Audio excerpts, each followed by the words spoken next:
She walked into that studio like she owned it. Because in a way, she did. Chaka Khan has been walking into rooms and commanding them for over 50 years. The Queen of Funk doesn't ask for permission. She doesn't wait to be introduced. She arrives, and the atmosphere changes around her. What Joy Behar didn't understand, what she couldn't possibly have understood, is that Chaka Khan has been dealing with people who underestimate her since before Joy had her first job in television. Record executives who told her to sing quieter, producers who wanted her to be more accessible, critics who said funk was a fad that wouldn't last. They're all gone now. Chaka's still here. And what happened on The View that morning would remind everyone exactly why. This is the story of what happens when a talk show host mistakes a legend for an easy target. Subscribe now and drop a comment, because you're about to witness the Queen of Funk remind the world exactly who she is. The morning had started beautifully. Chaka arrived at ABC Studios in a flowing gold caftan, her hair a magnificent crown of curls that seemed to have its own gravitational pull. At 73 years old, she moved with the easy confidence of a woman who had nothing left to prove and everything still to give. Her team trailed behind her, but she didn't need them. Chaka Khan had been navigating the entertainment industry since she was a teenager, joining the Black Panthers and singing with Rufus in Chicago clubs. A morning talk show was nothing. "Miss Khan, we're so excited to have you," a production assistant gushed as she was escorted to the green room. Chaka smiled, that famous smile that could warm a room or cut through steel depending on her mood. "Thank you, baby. Now where's my tea?" The interview was supposed to be a celebration. The Queen's tour with Patti LaBelle, Gladys Knight, and Stephanie Mills was selling out arenas across the country. There was a new Chaka Khan musical opening in London starring Alexandra Burke. After 5 decades in the business, 10 Grammy Awards, and a voice that had influenced everyone from Whitney Houston to Beyoncé, Chaka Khan was enjoying a renaissance that most artists could only dream of. But Joy Behar had other plans. The first few minutes went smoothly. Whoopi Goldberg, who had known Chaka for decades, welcomed her with genuine affection. "Chaka Khan, the Queen of Funk herself. It's always a party when you're here." "It's always a party wherever I am, baby," Chaka replied, settling into her chair with regal ease. "I bring the party with me." The audience laughed and applauded. This was the Chaka they loved, confident, funny, utterly herself. Sarah Haynes asked about the Queen's tour, and Chaka's face lit up as she described performing with Patti, Gladys, and Stephanie. "These are my sisters," she said. "We've been through everything together. The industry has tried to tear us apart, pit us against each other, but we never let them. We lift each other up." Alyssa Farah Griffin brought up the musical, and Chaka talked about how surreal it was to see her life story on stage, to watch Alexandra Burke embody her journey from the south side of Chicago to international stardom. Everything was going perfectly. Then Joy Behar spoke. "Chaka, I have to ask you about something," Joy said, and every person in that studio who knew her recognized the tone, the setup, the ambush. Chaka turned toward her, one eyebrow slightly raised. "Ask away, honey." "You've been pretty controversial over the years when it comes to other artists. You said Kanye West made you sound like a chipmunk when he sampled Through the Fire. You said Mary J. Blige fucked up your song Sweet Thing. You had that whole meltdown about the Rolling Stone Greatest Singers list." Joy paused for effect. "Don't you think that kind of negativity is unbecoming for someone of your stature?" The studio went silent. Chaka looked at Joy for a long moment. When she spoke, her voice was calm, but there was something underneath it that made people sit up straighter. "Let me make sure I understand what you're asking me. You want to know if I should keep my mouth shut when people mess with my music?" "I'm asking if you think publicly criticizing other artists is appropriate behavior for a legend." Chaka laughed. Not a polite laugh, a real one, from deep in her chest. "Baby, do you know who you're talking to?" "I know exactly who I'm talking to," Joy pressed on, apparently immune to the warning signs that everyone else in the studio could see clearly. I'm talking to someone who has a reputation for being difficult, for speaking out when maybe silence would be more dignified. Dignified. Chaka repeated the word slowly, tasting it. You want to talk to me about dignity? I want to talk about whether tearing down other artists. I haven't torn down anyone. Chaka's voice cut through Joy's like a blade. I spoke the truth. Kanye sampled my song and made it sound like a cartoon. That's not my opinion. That's a fact. Anyone with ears can hear it. And I had every right to say so because it's my voice, my song, my legacy.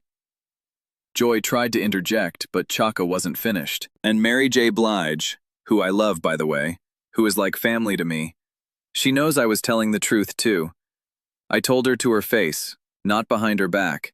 That's what real women do. We tell each other the truth. We don't smile and pretend everything is wonderful when it isn't. She leaned forward slightly. You want to know what's unbecoming, Joy? What's unbecoming is sitting on national television and calling a black woman difficult for speaking her mind. That's a word that's been used to silence women like me for generations. Difficult, angry, aggressive. All those words that really mean shut up and be grateful. Joy's face had flushed red, but she wasn't backing down. I'm not calling you difficult because you're black. I'm calling you difficult because you've publicly attacked other artists who were just trying to honor your work. Honor my work? Chaka's voice rose for the first time. You think speeding up my voice until it sounds like a cartoon character is honoring my work? You think singing one of my signature songs off-key is honoring my work? She stood up from her chair, and the energy in the room shifted entirely.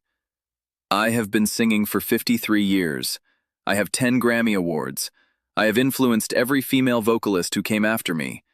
And I don't say that to brag. I say it because it's documented fact. Whitney Houston sang backup for my band when she was a child. Beyoncé has called me her idol. Mary J. Blige herself has said I'm the reason she became a singer. She walked closer to the panel desk. So when someone takes my music and does something to it that I don't think represents it well, I have every right to say so. Not because I'm difficult, because I'm the queen of funk, and I earned that crown with my voice, my artistry, and my truth. Joy tried to regain control of the conversation. But don't you think there's a way to express those concerns without being so harsh? Harsh. Chaka laughed again, but this time there was no warmth in it. You know what's harsh, Joy? Harsh is growing up in the south side of Chicago with nothing. Harsh is joining the Black Panther Party at 14 because you saw your community being destroyed and nobody was doing anything about it. Harsh is fighting your way into an industry that told you every day that you were too black, too loud, too much. She paused, letting those words settle over the studio. I have survived things you cannot imagine. I have watched friends die. I have buried people I loved. I have fought addiction and come out the other side. And through all of it, I kept singing. I kept being myself. I kept telling the truth. Her eyes locked onto Joy's. So don't you dare sit there in your comfortable chair with your comfortable job and tell me I'm being too harsh. You don't know harsh. You've never had to be harsh. You've never had to fight for anything the way I've had to fight. The studio was absolutely silent now. Even the camera operators seemed frozen in place. Joy, for perhaps the first time in her career, looked genuinely uncertain about how to proceed. I didn't mean to diminish your struggles, she started. Yes, you did. Chaka's voice was quiet now, but somehow more powerful than when she had been speaking loudly. That's exactly what you meant to do. You wanted to take all my accomplishments, all my decades of work, all my contributions to music and culture, and reduce them to, she's difficult. That's what you do, isn't it? That's your whole thing. Find somebody's weakness and poke at it until they react, then act surprised when they react. She shook her head slowly. I've dealt with people like you my whole career. People who want to put me in a box. People who want me to be grateful and quiet and unthreatening. People who can't handle a black woman with a voice and an opinion. This isn't about race, Joy protested, but her voice had lost its earlier confidence. Everything is about race when you're a black woman in America. Chaka's response was immediate and unyielding. Everything. The way people talk to you, the words they use, the expectations they have, the boxes they try to put you in. You think it's a coincidence that you chose those specific words? Difficult, controversial, unbecoming. Those are the same words they've used to dismiss black women since this country was founded. She turned to address the audience directly. Let me tell you something about being difficult. When I was coming up, they told me my voice was too powerful. They wanted me to sing softer, be more palatable, fit into some mold they had created for what a black female singer should be. If I had listened to them, there would be no "I'm every woman." There would be no "ain't nobody." There would be no Chaka Khan. She spread her arms wide. This difficult black woman created art that will outlive everyone in this room. This difficult black woman inspired generations of singers who are now inspiring generations more. This difficult black woman refused to be put in a box, and that refusal is exactly why I'm still here, still selling out arenas, still having musicals made about my life. Joy made one final attempt to salvage her position. All I was suggesting is that there might be more graceful ways to express disagreement. Graceful. Chaka cut her off. There's another word. Be graceful. Be ladylike. Be accommodating. Don't make anyone uncomfortable with your truth. She walked back toward her chair but didn't sit down. You know who never asked me to be graceful? Prince, Stevie Wonder, Miles Davis, the actual geniuses I've worked with over the years. They wanted my truth. They wanted my fire. They understood that the thing that makes me difficult is the same thing that makes me great. She looked around the studio, at the silent audience, at the uncomfortable hosts, at the cameras still rolling. The problem isn't that I speak my truth. The problem is that some people can't handle it. Some people want their black women icons to be grateful and quiet, and never, ever show any emotion except joy and gratitude. Her eyes returned to Joy. Well, I'm not that person. I've never been that person, and I'm not about to start being that person at 73 years old just because it would make you more comfortable. She picked up her purse. I came here today to celebrate 50 years of making music, to talk about the Queen's Tour and the wonderful women I'm blessed to share a stage with, to discuss the musical that tells my life story, to maybe inspire some young girl watching at home who's been told she's too loud, too much, too difficult. She straightened to her full height, and in that moment she looked every bit the queen that 5 decades of music had crowned her. Instead, I got ambushed by someone who wanted to reduce my entire legacy to a few controversial quotes taken out of context. Someone who wanted to paint me as bitter or jealous or whatever narrative fit her agenda. Someone who thought she could come at the queen of funk and somehow walk away unscathed. She laughed softly, shaking her head. Baby, I've been dealing with people trying to diminish me since before you were on television. Record executives who told me to sing quieter. Managers who wanted me to change my look. Critics who said funk wouldn't last, that I was a fad, that nobody would remember Chaka Khan in 10 years. She spread her arms wide. That was 40 years ago. They're all gone. I'm still here, still selling out arenas, still getting standing ovations from audiences who weren't even born when I recorded I Feel For You, still watching young artists cite me as their inspiration, their idol, the reason they became singers in the first place. She started walking toward the edge of the set. But here's the thing, Joy. I'm not bitter. I'm not jealous. I'm Chaka Khan. I've been Chaka Khan for 53 years, and I'll be Chaka Khan until the day I die. And no amount of loaded questions from a talk show host is going to change that. She stopped at the edge of the stage and turned back one final time. To any young woman watching this, especially young black women, don't let anyone tell you that speaking your truth makes you difficult. Don't let anyone convince you that having opinions makes you unbecoming. Don't let anyone shrink you down to fit their comfort zone. The world will try to silence you at every turn. Don't let them. Be loud. Be difficult. Be everything they're afraid of. Because that's how legends are made. That's how queens are crowned. And Chaka Khan walked off the set of The View with the same regal confidence with which she had entered. Her head held high, her crown firmly in place, her truth spoken and echoing through that studio long after she was gone. The aftermath was swift and decisive. Within hours, Chaka Khan destroys Joy Behar was trending worldwide. Music legends from every genre posted their support. The clip became one of the most shared moments in television history, replayed on news broadcasts, analyzed on podcasts, and studied by media critics who couldn't believe what they had witnessed. What made it different from other viral confrontations was the way Chaka had woven together the personal and the political, the individual and the systemic. She hadn't just defended herself, she had exposed the language and tactics used to silence black women across industries, across generations, across America. She had turned a talk show ambush into a masterclass on dignity and resistance. Patti LaBelle, her Queen's Tour partner, wrote, "That's my sister. That's who she's always been, fierce, honest, and unapologetically herself. We've been walking this road together for decades, and I've never seen her back down from anyone. Joy picked the wrong one today. We don't shrink for anyone."